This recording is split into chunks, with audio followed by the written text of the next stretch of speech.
이제 모두 일어나셔서 영과 진리로 주일 예배를 하나님께 드리시겠습니다.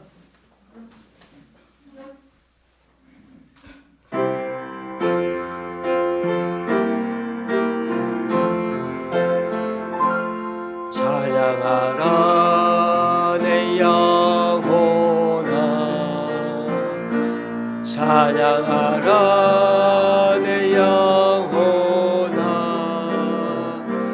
내 속에 있는 너들아 다 찬양하라.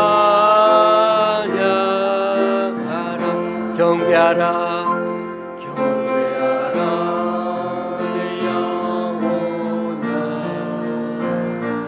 경배하라 내 영혼아, 내 속에 있는 너들아 다 경배하라. 감사하라 감사하라 내 영혼아, 감사하라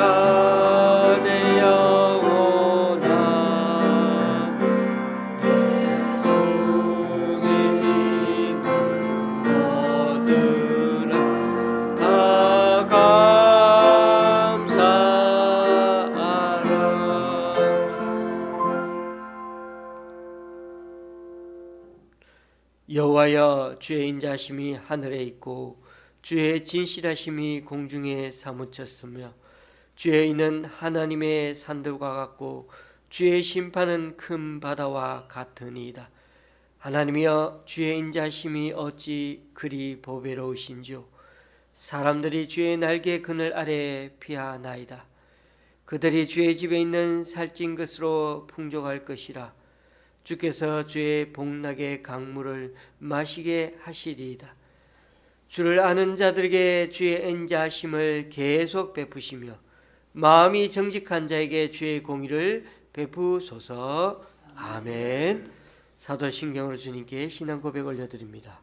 전능하사 천지를 만드신 하나님 아버지를 내가 믿사오며 그 외아들 우리 주 예수 그리스도를 믿사오니 이는 성령으로 잉태하사 동정녀 마리아에게 나시고 본디오 빌라도에게 고난을 받으사 십자가에 못 박혀 죽으시고 장사한 지 사흘 만에 죽은 자 가운데서 다시 살아나시며 하늘에 오르사 전능하신 하나님 우편한 자 계시다가 저리로서 산 자와 죽은 자를 심판하러 오시리라. 성령을 믿사오며 거룩한 공예와 성도가 서로 교통하는 것과 죄를 사하여 주시는 것과 몸이 다시 사는 것과 영원히 사는 것을 믿사옵나이다. 아멘. 자리에 앉으셔서 찬송 6장 힘차게 찬양 드리겠습니다.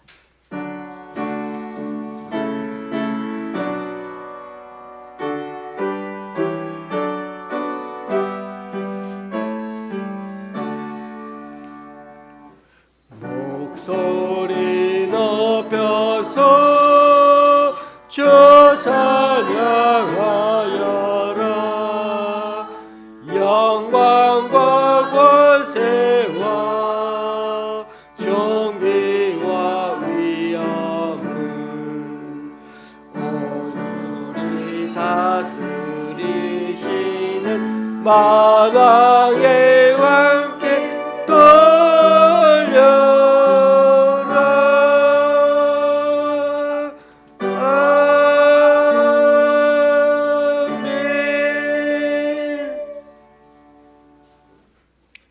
교동문 54번을 다 함께 교독하시겠습니다.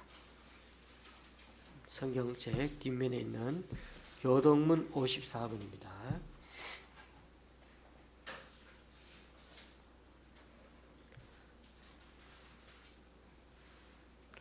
여호와께서 시온의 포로를 돌려 보내실 때 우리는 꿈꾸는 것 같았도다. 그때 우리 입에는 웃음이 가득하고 우리 혀에는 찬양이 찼었도다. 그때 문나라 가운데서 말하기를 여호와께서 그들을 위하여 큰 일을 행하셨다 하였도다. 여호와께서 주께서 우리를 위하여 큰일을 행하셨으니 우리는 기쁘도다. 여호와여 우리의 포로를 남방 시내들 같이 돌려보내소서. 눈물을 흘려 씨를 뿌리는 자는 기쁨으로 거두리로다. 울며 씨를 뿌리러 나가는 자는 반드시 기쁨으로 그 곡식단을 가지고 돌아오리로다. 아멘. 찬송가 252장입니다.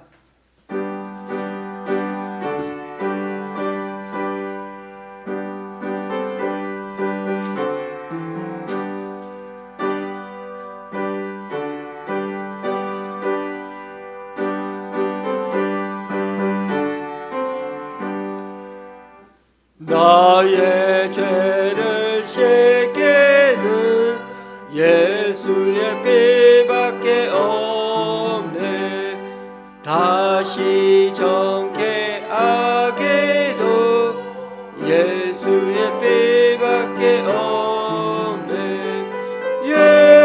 예수의 흘린 피 나리게 하오니 귀하고 귀하다. 예수의 피밖에 없네. 나를 좋게 하기는 예수의 피밖에 없네. 사죄하는 증거도 예수의 피밖에 없네. 예수의 흘린 피 날리게 하오니 귀하고 귀하다. 예수의 피밖에 없네. 나의 죄 속하기는 예수의 피밖에 없네. 나는 공도 없으니 예수의 피밖에 없네. 예수의 흘린 피 나리게 하오니 귀하고 귀하다. 예수의 피밖에 없네. 평안함과 소망은 예수의 피밖에 없네. 나의 의는 이것뿐 예수의 피밖에 없네. 예수의 흘린 피 나리게 하오니 귀하고 귀하다. 예수의 피밖에 없네. 영원토록 내 알마 예수의 피밖에 없네. 나의 참이 죄먹은 예수의 피밖에 없네. 예수의 흘린 피 나리게 하오니 귀하고 귀하다. 예수의 피밖에 없네.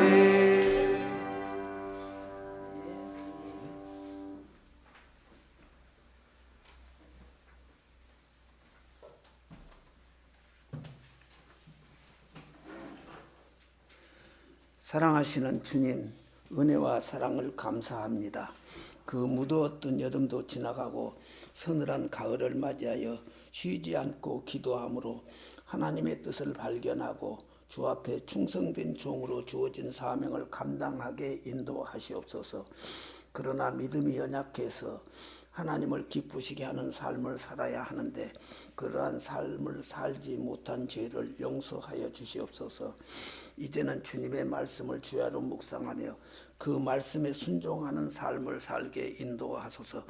그러나 믿음이 연약해서 날마다 쓰러지고 넘어질 때가 많은 삶 속에서 전심으로 성령을 의지하고 인도하심을 받으며 살 수 있도록 은혜를 주시옵소서. 또한 성령의 충만한 은혜 가운데서 복음의 증인된 사명을 감당하며 살아가는 복된 자 되기를 소원합니다. 주여 여러분, 말씀을 묵상하며 그 가운데 깨달은 말씀을 지키고 실행하게 인도하시옵소서.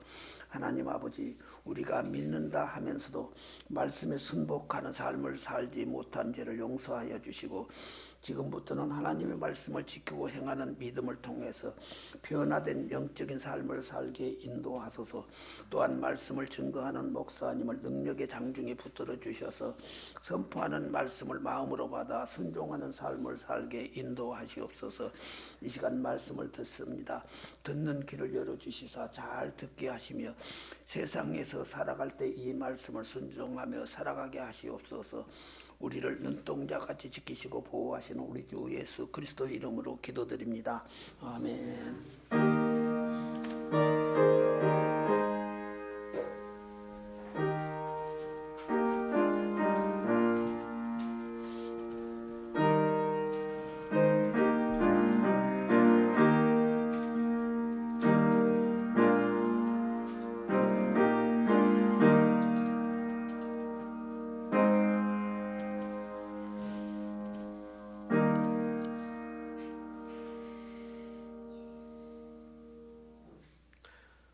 오늘 우리에게 주시는 하나님 말씀은 열왕기상 19장 1절에서 8절까지입니다.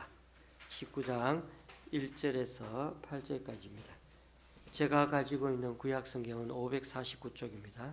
19장 1절에서 8절까지입니다.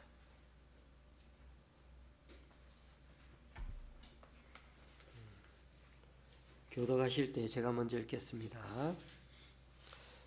아합이 엘리야가 행한 모든 일과 그가 어떻게 모든 선지자를 칼로 죽였는지를 이세벨에게 말하니, 이세벨이 사신을 엘리야에게 보내어 이르되, 내가 내일 이맘때에는 반드시 내 생명 저 사람들 중 한 사람의 생명 받게 하리라. 그렇게 하지 아니하면 신들이 내게 벌 위에 벌을 내림이 마땅하니라 한지라.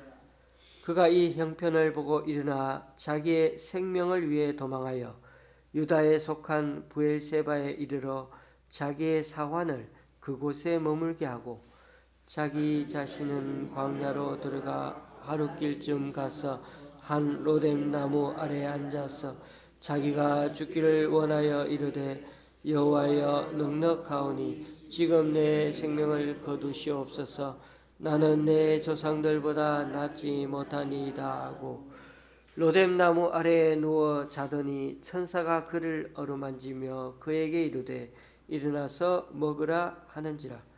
본즉 머리맡에 숯불에 구운 떡과 한 병 물이 있더라. 이에 먹고 마시고 다시 누웠더니 여호와의 천사가 또다시 와서 어루만지며 이르되, 일어나 먹으라. 네가 갈 길을 다 가지 못할까 하노라 하는지라. 이에 일어나 먹고 마시고 그 음식물의 힘을 의지하여 40주 40야를 가서 하나님의 산 호렙에 이르니라. 아멘.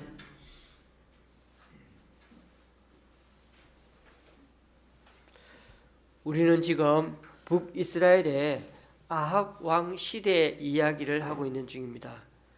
이스라엘은 원래 한 나라였는데 솔로몬 왕이 점점 우상을 숭배하는 바람에 하나님께서 왕을 견제하는 차원에서 나라를 둘로 쪼개었습니다. 그래서 남쪽은 유다라고 하고 북쪽은 이스라엘이라고 불렀습니다.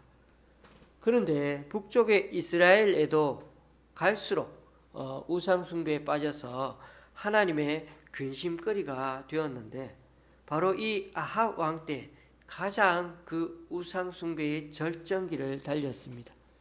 특히 왕의 부인이 시돈이라는 나라의 그 나라의 왕의 딸인데, 그 나라는 왕이 곧 제사장 같은 존재였습니다. 그러니 아합 왕의 부인이 된 그 이세벨은 바알과 아세라 신을 철저하게 신봉하는 여인이었습니다. 그래서 바알 신전을 이 북이스라엘에다가 예루살렘 성전보다 훨씬 더 크게 지어서는 거기서 매일 제사를 드렸던 것입니다. 그러자 하나님은 더 이상 안 되겠다 싶어서 왕에게 선지자를 보내어서는 앞으로 몇 년 동안 기근이 들게 하겠다고 경고하셨습니다. 그런데 왕과 왕비는 비웃었죠. 오히려 엘리야를 잡아 죽이려고 계속 사람을 보내었습니다. 그렇게 2, 3년 지나고 나서는 엘리야가 다시 아합 왕을 찾아갔습니다. 갈멜산이라는 곳에 거기다가 우리가 제단을 짓고 그 제단에다가 불 붙이기 대기를 펼쳐서 누가 참신인지 가려내자고 제안을 했습니다. 신에게 기도해서 하늘에서 불이 내려와 제단에 불을 붙여 제물을 태우는 쪽이 이기는 거로 했던 것입니다. 하나님 편에서는 선지자가 엘리야 혼자 나왔는데 아합 왕 쪽에서는 바알과 아세라 선지자들이 도합 850명이나 왔습니다. 850대 1, 말도 안 되는 대결이었죠. 그런데도 엘리야 한 사람의 기도를 들으신 하나님께서는 하늘에서 불을 내려주셔서 순식간에 제단의 제물들을 다 태워버렸습니다. 승기를 잡은 엘리야는 갈멜산에 온 백성들을 향하여 이제부터는 하나님을 선택하라면서 850명이나 되는 바알과 아세라 선지자들을 단 한 명도 남기지 말고 죽이라고 했습니다. 그게 곧 하나님에게 다시 돌아오는 그 표시라는 겁니다. 그러자 백성들은 엘리야의 말을 듣고 산 아래에 있던 그 기손 시내로 그 850명을 다 끌고 가서 거기서 백성들이 그 선지자들을 다 죽여버렸습니다. 엘리야는 기도해서 하늘에서 불이 내려왔는데 이제 또다시 기도하기를 비를 내려달라고 했습니다. 북이스라엘은 가뭄이 3년째 계속되고 있는 상태였습니다. 얼굴을 무릎 사이에 넣고 기도할 정도로 간절히 기도했더니 그것도 7번씩 저 먼 하늘에 구름이 다가오나 확인하면서 그렇게 간절히 기도했더니 그 갈멜산 꼭대기에서의 기도를 하나님께서 들어주셔서 드디어 3년 만에 비가 내리기 시작했습니다. 1년만 가뭄이 와도 정말 정말 먹을 것이 없을 텐데 3년 동안 그렇게 얼마나 그 나라가 온통 피폐해졌겠습니까? 그런데 그 3년 만에 온 비가 얼마나 또한 고맙고 감사하겠습니까? 여러분, 엘리야는 하나님을 대신하여 불로 심판도 하고 또한 가뭄과 기근으로 온 이스라엘에 굶주리는 그 위태한 시기에 생명의 단비를 내리게도 하셨습니다. 그러니 엘리야는 지금 완벽한 승리를 거둔 것입니다. 심판도 하고 구원도 하고요. 이쯤 되면 왕도 왕비도 이제는 다 항복해야 마땅하지 않겠습니까? 850명이나 되는 선지자들도 하나님의 심판을 다 받아서 없어졌는데 말입니다. 흥미로운 장면이 하나 나오는데요. 18장 마지막 부분에 큰 비가 막 내리고 있는데 그때 아합 왕이 말을 타고 막 달려갑니다. 근데 그 아합 왕이 말을 타고 달려가는 그 앞에 누군가가 말도 안 탔는데 막 달려가는 겁니다. 엘리야였습니다. 말보다도 더 빨리 달리는 사람을 여러분은 보신 적 있습니까? 그런 사람은 이 세상에 절대로 없습니다. 그런데 엘리야가 하나님의 능력을 덧입으니까 실제로 사람 근육이 말의 튼튼한 다리처럼 작용해서 이런 놀라운 기적이 일어났던 것입니다. 정말 그날은 어떻게 보면 엘리야의 확실한 승리의 날이었던 것입니다. 그런데 오늘 19장의 분위기가 너무나 안 좋습니다. 1절, 2절을 보시면 아합 왕이 자기 아내에게 가서 지금까지 일어난 일들에 대해서 시시콜콜 아주 자세히 얘기해 줬습니다. 특별히 여호와 하나님이 진짜 불을 내리시는 바람에 바알과 아세라 선지자들이 다 죽임을 당했다고 말입니다. 그리고 지금 이렇게 비도 내리게 했다고 말입니다. 그런데 왕비는 이 말을 듣고도 조금 더 하나님을 두려워하지 않았습니다. 오히려 자기 신들 제사장이 다 죽었다는 얘기를 듣고는 엘리야에게 보복을 다짐합니다. 내일 너를 잡아서 반드시 죽이겠다. 예, 그렇게 엘리야에게 사람을 보내면서 말하기까지 했습니다. 이게 무슨 뜻입니까? 그러니 엘리야 너는 도망가려면 오늘 지금밖에 없어. 오늘 지금밖에 없으니까 열심히 도망가. 지금 당장 실컷 도망가 보라는 겁니다. 참 왕비가 독하죠. 엘리야는 이제 좀 쉬려고 하는데 이 말을 들으니까 얼마나 가슴이 철렁하고 막 이렇게 찌릿찌릿하고 막 상상만 해도 그렇죠. 서늘할 것 같아요. 그래서 어쩔 수 없이 그때부터 또다시 열심히 도망쳤습니다. 3절에 보면 브엘세바까지 도망갔다고 되어 있는데요. 지도로 보면 이곳이 남쪽 끝 국경 근처입니다. 예, 북이스라엘의 국경이 아니고요. 남유다 쪽에서도 제일 끝쪽 국경지대가 브엘세바입니다. 그러니 엘리야는 이스라엘에서 남유다를 지나 그것도 최남단까지 도망온 겁니다. 지금도 이스라엘과 팔레스타인 간의 전쟁이 벌어지고 있지 않습니까? 팔레스타인의 하마스 무장군들이 이스라엘을 기습 공격하는 바람에 지금 전쟁이 계속되고 있는데 그 기습 공격한 곳 중 하나가 바로 브엘세바입니다. 이스라엘 절기 연휴를 맞아서 이스라엘 전역이 축제로 분위기가 들떠 있었는데 축제 마지막 날이어서 그 브엘세바에는 많은 젊은이들이 또 각 나라에서 온 젊은이들이 축제를 벌이고 있었는데 이때 하마스가 들이닥치는 바람에 많은 젊은이들이 이 브엘세바에서 죽고 잡혀갔습니다. 브엘세바가 이스라엘 국경 지역에 있었기 때문에 하마스에게 기습 공격을 제일 먼저 당했던 것입니다.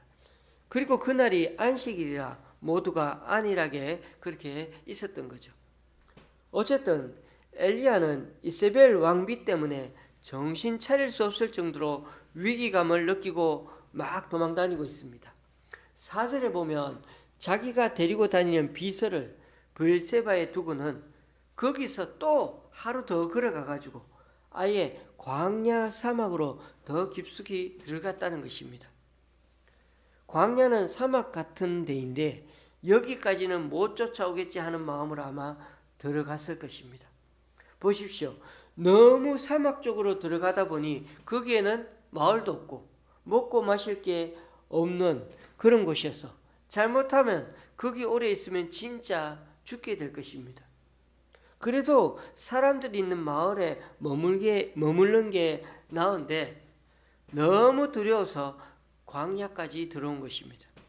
생각해 보면 엘리야는 참 엄청난 일을 해내지 않았습니까? 하나님을 섬기던 나라가 바알 신을 섬기던 나라가 되어 있었죠. 원래는 하나님을 섬기던 나라인데 바알을 섬기는 나라로 완전히 바뀌었죠. 그런데 이렇게 엄청난 영적 대결을 펼쳐서 하나님 믿는 나라로 순식간에 다 되돌려 놓았습니다. 바알 신에게 절하던 백성들 눈앞에서 하나님이 살아계심을 똑똑히 보여주었습니다. 그리고 백성들이 직접 850명 그 이방신을 섬기는 선지자들 다 죽였습니다. 그런데 이게 뭡니까? 그런 엄청난 일을 한 그가 도망자 신세로 전락한 것입니다. 그것도 너무나 질려서 몇십 킬로나 되는 길을 줄 행랑쳐서는 편하게 먹지도 자지도 못하고 몇 날 며칠을 정말 고생해서 달려온 것입니다. 저와 여러분이라면 이런 상황을 당했을 때 절망스럽지 않겠습니까? 악랄하기 그지없는 그 왕비 잘못 만나서는 결국 목숨이 위태로워졌으니 말입니다.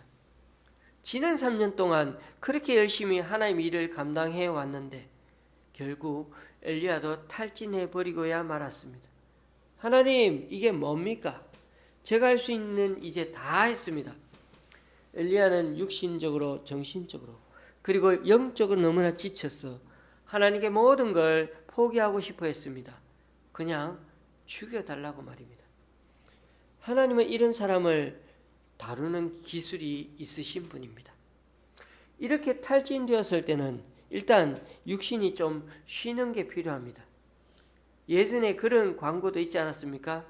열심히 일한 당신 떠나라. 사람은 때로 쉬는 게 참 중요합니다.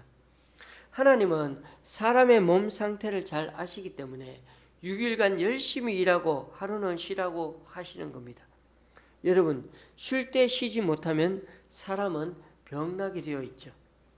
5절에 보시면 엘리야가 나무 아래에 누워 잡니다. 배째라는 거죠. 나는 모든 게 귀찮다는 겁니다. 그래서 하나님은 천사를 보내 일단 먹을 걸 공급해 줍니다. 떡과 물이 자고 일어나 보니까 떡과 물이 놓여 있습니다. 그런데 엘리야는 그걸 먹고 또 들어 누웠습니다. 에라 모르겠다. 엘리야는 눕고 일어나 또 묵고 또 잡니다. 하나님은 계속해서 묵고 자는 그 엘리야에게 또 먹을 것을 공급해 주십니다. 어떤 일에 혼신의 힘을 다 쏟고 난 후에는 때로 사람에게 무력감이나 공허감이 찾아올 때가 많죠. 지금 엘리야가 그렇습니다. 그는 너무나 고독합니다. 그런데 곁에 아무도 없습니다. 나무 아래에 누워 있으니까 눈 뜨면은 밤하늘에 별들만 가득합니다. 주위는 너무나 고요하고 불빛 하나 없이 그리고 아주 캄캄합니다. 정말 칠흑 같은 데서 엘리야는 몇 날 며칠 누워 있었습니다. 말을 걸어도 대답해 줄 사람이 아무도 없습니다. 여러분, 고독의 10년을 겪어보셨습니까? 사실 겪어보지 않은 사람은 이런 고독, 이런 아픔, 이런 혼자의 외로움을 잘 모릅니다. 그렇게 며칠을 잠만 자던 엘리야에게 그 두려움과 고독감만 느끼던 그에게 조금의 여유, 틈새가 생기기 시작했습니다. 어느 날 천사가 그를 깨우면서 갈 길을 가라고 그럽니다. 그래서 천사의 말대로 40일 동안을 걸어갔더니 하나님의 산 호렙산에 다다르게 되었습니다. 여러분, 저는 이 장면이 참 감동적입니다.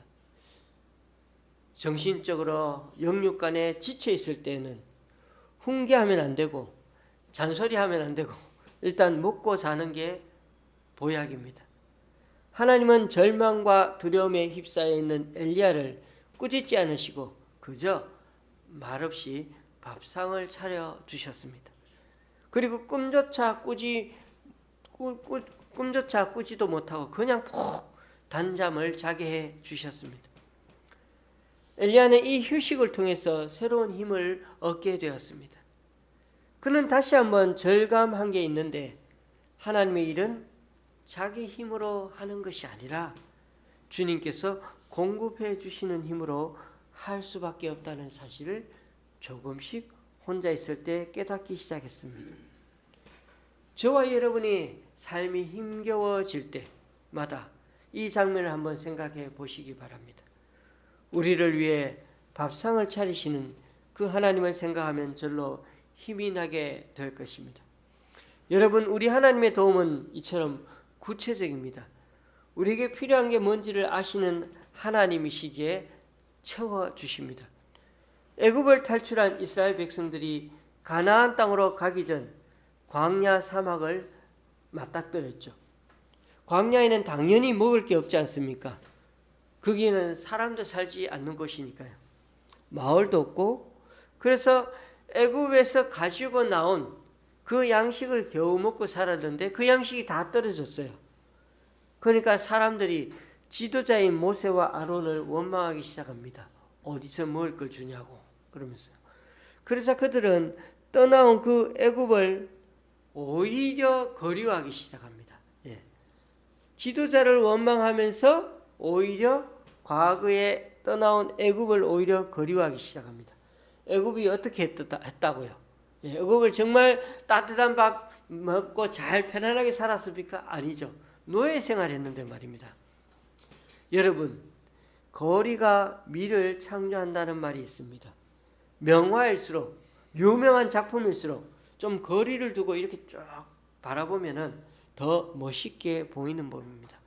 좀 거리가 떨어져서 바라보면 그 고통스러웠던 과거도 아름답게 보일 때가 있다는 것입니다. 그렇게 자기들 고생해가지고 하나님께 원성을 그렇게 지르고 그렇게 막 고함 지르고 막 원망했는데, 그런데도 이들은 다시금 애굽으로 돌아가고 싶다는 마음을 가지는 겁니다. 왜 이런 마음을 가지게 될까요? 정말 그 과거가 아름다워서 그런가요? 지금 겪고 있는 현실의 고통이 언제나 가장 크게 느껴지기 때문이죠. 지금 내 눈앞에 보이는 이 아픔이 더 크게 느껴지고 지금 가장 힘들고 어렵다고 생각하기 때문이죠. 하나님은 그들을 위해 만나와 메추라기를 내려주셨습니다. 손에 먹을 게 떨어지니까 얼마나 막막합니까? 어디서 먹을 걸 마련하지? 여기는 사막 한복판인데. 그런데 놀랍게도 어디에서도 먹을 것을 찾을 수가 없는데, 주고 싶어도 줄 수가 없는데 우리 머리 위 하늘에서 먹을거리가 공급된 것입니다. 상상이나 했겠습니까? 이게 신앙의 신비입니다. 남자 어른 5,000명이나 되는 사람들이 굶주려 있을 때 마을에 가서 그 많은 음식을 한꺼번에 구해올 수도 없죠. 언제 가서 언제 사옵니까? 그 마을에는 그 구할 동안에 그 5,000명 되는 그 음식들이 있겠습니까?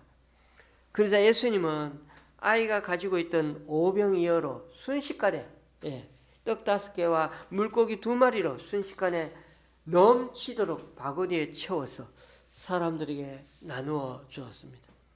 광야에서는 하늘에서 만나를 내려 먹여주셨지만 예수님 앞에 있는 백성들은 예수님이 직접 먹여주셨습니다.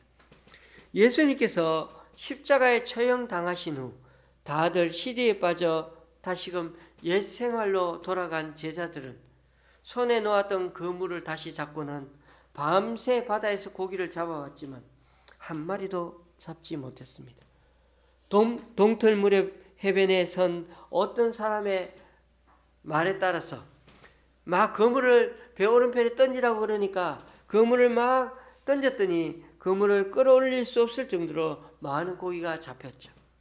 그때서야 그들은 해변에서 계신 분이 예수님인 것을 점점 알아차리기 시작했습니다. 그들이 한높이 무트로 나와서 그들이 본 것은 숯불 위에 놓여 있는 생선과 떡 아니면 빵, 그런 것들이 음식들이 놓여 있었습니다. 주님이 준비하셨죠. 주님은 그들에게 와서 아침 한 끼 잘 먹으라고 그렇게 따뜻하게 생선을 구워 놓으셨죠. 주님은 당신께 등을 돌리고 다 도망갔던 그 제자들, 이놈의 새끼들이라고 꾸짖지 않으시고 낙심한 그들을 위해 밥상을 차려 주셨습니다.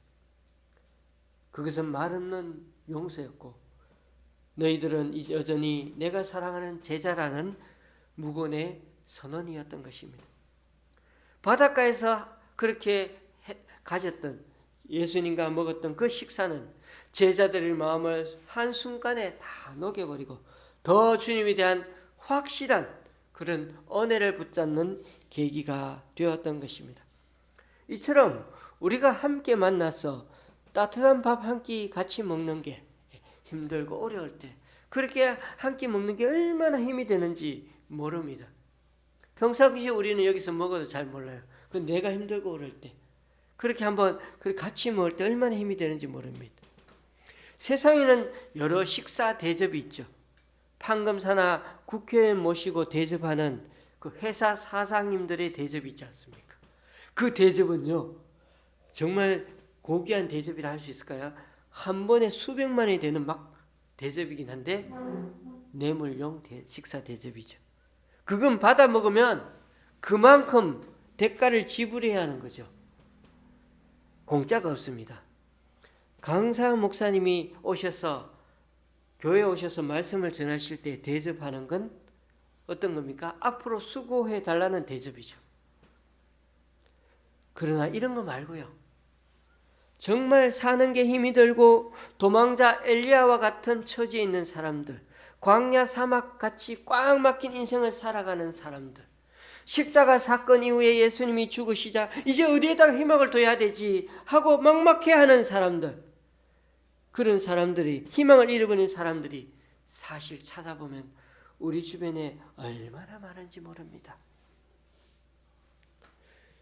제가 예전에 있던 교회에서 어느 집사님 한 분은 60대 후반이셨는데 그분은 20대에 대학교 다니다가 20대에 이렇게 권사님이신데 누우셨어요. 자리에 누우셨어요. 20대에 허리를 다치셔가지고 눕기 시작하셨어요. 그거를 지금 60 몇 년 동안, 60 몇 세까지, 그러니까 한 40여 년 정도 되나요? 40여 년 동안 누워서 집에서 지내시는 거예요. 결혼도 못 하시고. 그분에게 참 소망 같은 게 별로 없지 않겠습니까? 그런 그분이 어떻게 교회에 나오셨냐고요? 안 나오셨어요. 교회에 나오시지 않고 우리 교회 목사님이 그 집에 가셔서 그분을 신방을 하시고 새신자 등록 받으시고 그분은 그냥 영상으로 예배를 드리시고 근데 그분이 제 교구의 교인이신 거예요. 근데 그분에게 제가 찾아가지를 못하는 거예요.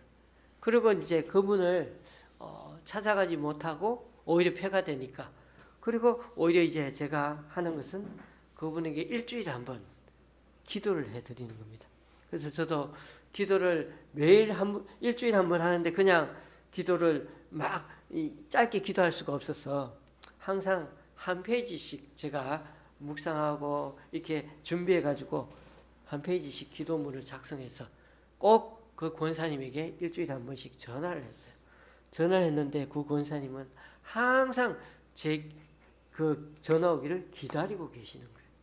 그분의 삶 속에서 정말 소망이 별로 없고 그분이 그 이후에 소망을 가지기 시작한 것은 이 극동방송 또 여러 가지 기독교 방송을 들으시면서 항상 교회 성도들 위해서 구역원들 위해서 기도해 주시는 것이 그분의 기쁨이 되었죠. 이처럼 그런 분들에게 교회 한 번도 오지 아니하고 저는 그분 얼굴도 한 번 못 보고 그분이 뭡니까 우리 교회 이게 보면 교인 수첩 같은 걸 주잖아요. 그 교인 수첩에 이분의 사진이 없어요. 사진을 찍지를 못했으니까. 그런데 이런 분들 가운데 살 희망이 별로 없을 것 같은데도 그분의 삶은 기도 한번 듣는 것이 삶의 소망이고 또 오히려 다른 사람들에서 기도해 주는 것이 자신에게는 정말 기쁨이고 감사라고 그렇게 고백하며 사셨습니다. 여러분 사실 찾아보면은 우리 주변에 이렇게 힘들고 어려운 분들이 얼마나 많은지 모릅니다.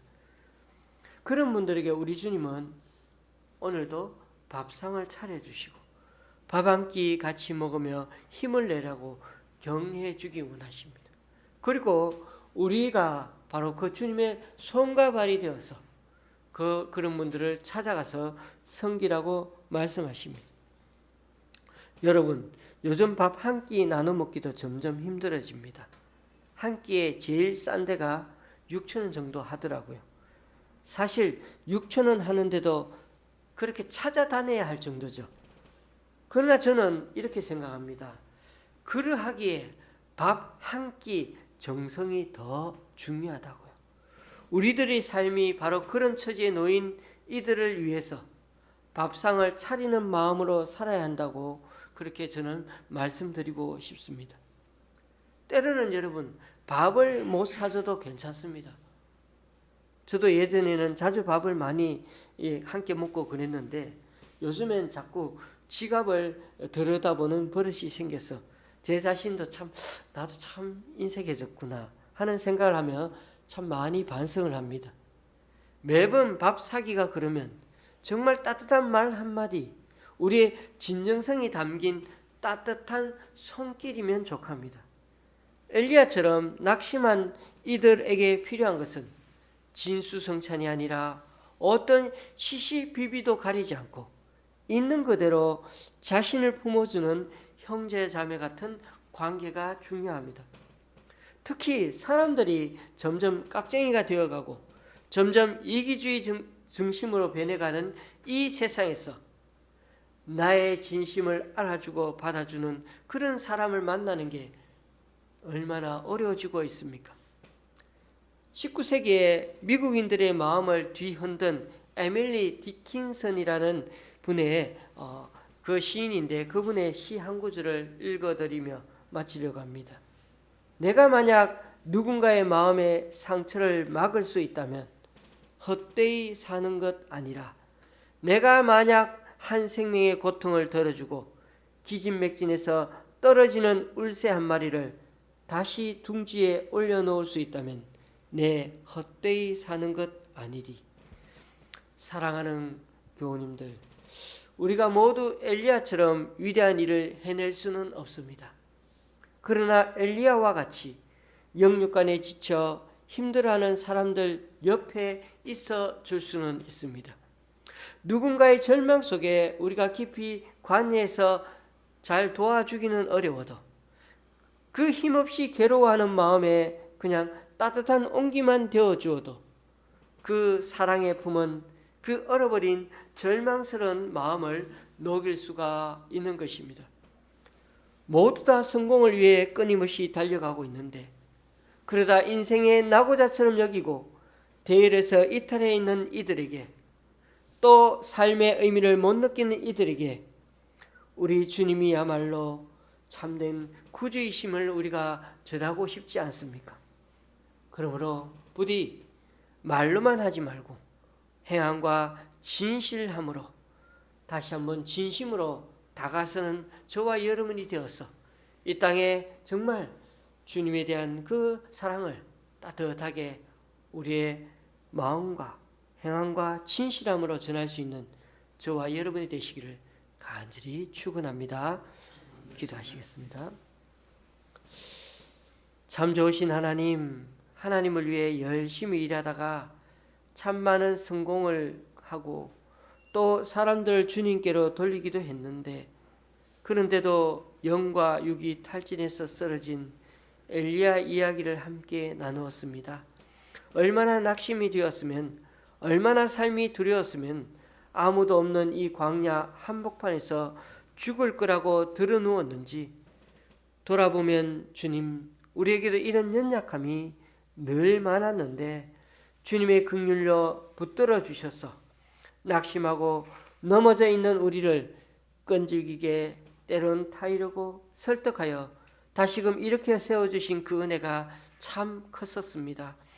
엘리야를 통해 다시금 주님께 받은 은혜를 상기시켜 주신 것 참 감사하고 앞으로 우리들의 삶이 지쳐있고 보살핌이 필요한 지체들과 우리 주변 사람들에게 이제는 말로만 아니라 행함과 진실함으로 다가가고 적극적으로 손 내미는 우리 되게 하여 주옵소서. 주님께서는 이 힘든 세상 너만 믿음으로 살아가는 게 아니라고 너 말고도 바알에게 무릎 꿇지 않은 동력자 7,000명이 있다고 믿음의 후계자 엘리사가 있으니 더는 외로워 말라고 하시는 그 주님의 위로와 격려의 말씀도 들으면서 더 힘내어 주님 일을 감당하는 우리들이 되게 하여 주시옵소서. 예수님의 이름으로 기도드리옵나이다. 아멘. 찬송가 337장입니다.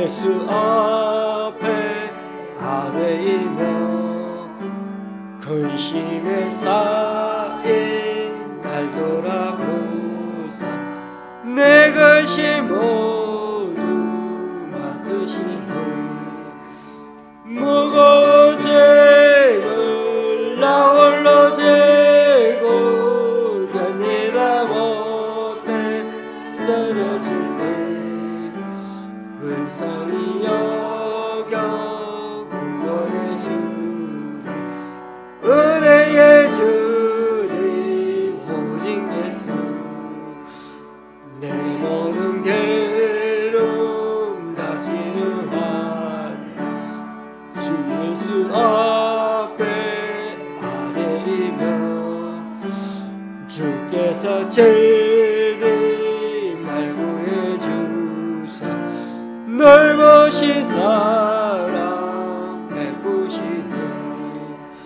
무거운 죄를 나 홀로 지고 견디다 못해 쓰러질 때 불쌍히 여겨 구원해 주리 은혜의 주님 오직 예수 내 짐이 점점 무거워질 때 주 예수 앞에 아뢰이며 주께서 죄를 말고해 주사 내 대신 짐을 져주시네 무거운 짐을 나 홀로 지고 견디다 못해 쓰러질 때 불쌍히 여겨 구원해 주리 은혜의 주님 오직 예수 마음의 시험 무거운 죄 주 예수 앞에 아뢰이며 예수는 나의 능력이 되사 세상을 이길 힘주시네 아멘 무거운 짐을 나 홀로 지고 견디다 못해 쓰러질 때 불쌍히 여겨 구원해 주리 은혜의 주님 오직 예수 아멘 다 같이 일하셔서 하나님께 예물을 봉헌하시겠습니다.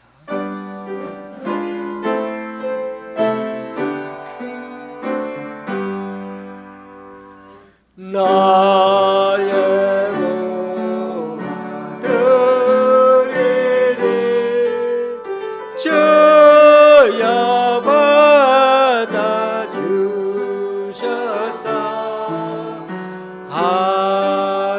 하늘나라 위하여 주 뜻대로 쓰소서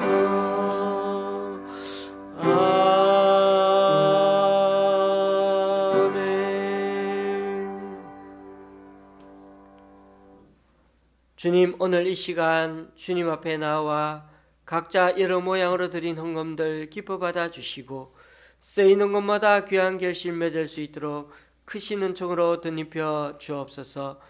지난주에 우리 교회 성도님 10분의 주일 헌금을 주님께 드렸습니다. 또한 광주의 집사님 가정에서, 구례의 교회에서, 강동구 교회 새 기관에서, 그리고 분당의 권사님이 귀한 헌금을 주님께 올려드립니다. 이분들의 헌신과 승김 귀하게 받으셔서 이분들을 통하여 하나님 나라가 더욱 확장되게 하여 주시옵소서. 예수님의 이름으로 봉헌기도 드립니다. 아멘. 앞뒤 좌우로 인사 나누시겠습니다.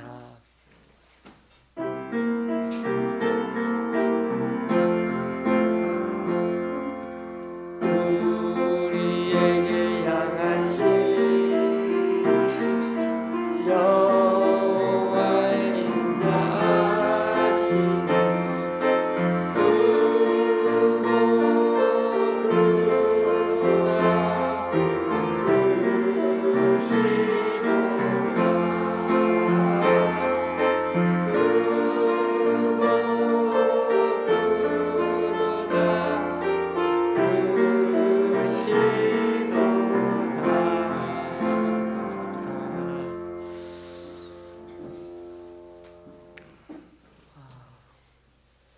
다음 주에는 종교 개혁 주일로 보내려고 합니다. 특별한 의미를 우리가 다시 한번 생각해봐야 되는 기간으로, 왜냐하면 종교 개혁 주간 그러면 잘 모르시니까 제가 그 주일날 한번 말씀을 전하면서 또 이렇게 한번 더 설명해 드리려고 하겠습니다. 날씨가 점점 추워지고 있습니다. 가을은 정말 짧게 지나가다 보니까 바로 겨울옷을 지금 입고 있지 않습니까? 오늘 또 이렇게 난방기를 돌리게 되었는데요.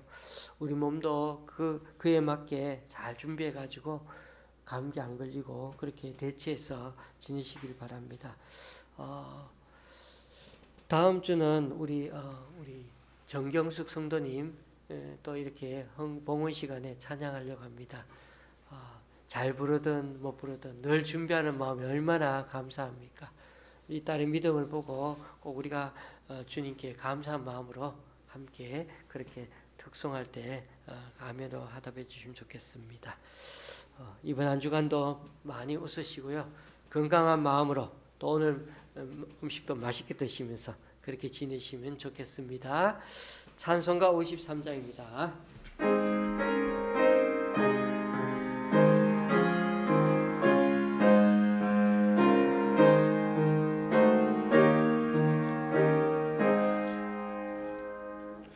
성전을 떠나가게 전 머리를 숙일 때 주께서 함께 계셔고 복 내려 주소서. 집으로 돌아가는 길 주님의 가시고 내 모든 오늘 생사를 다 지켜주소서.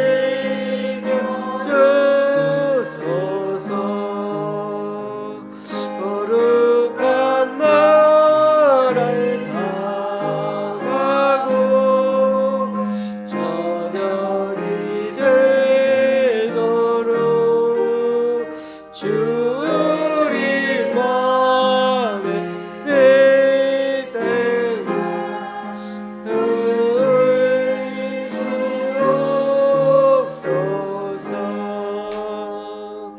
아멘.